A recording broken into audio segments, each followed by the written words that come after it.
some people like, why am I playing bass in a Hawaiian type of atmosphere, if you will? But for me, I'm very fortunate. I was raised in a musical family.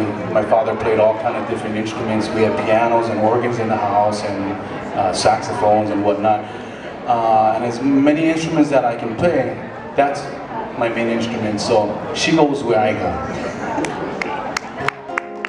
Thank you. Once again, thank you so much, you folks, for spending time. I know you guys can be doing other things. Like today is my golf day, by the way. I'm just kidding. Let me see.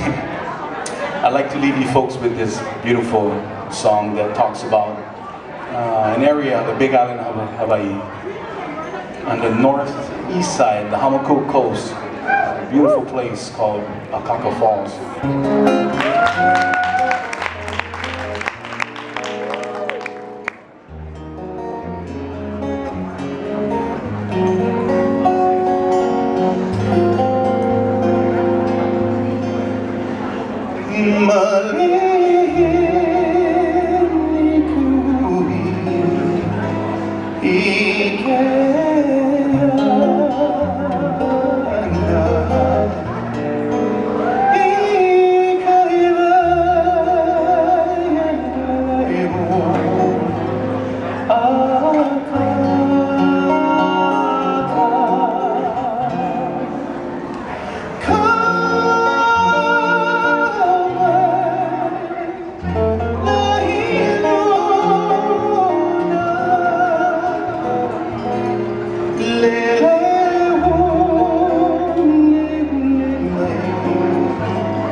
of Yo.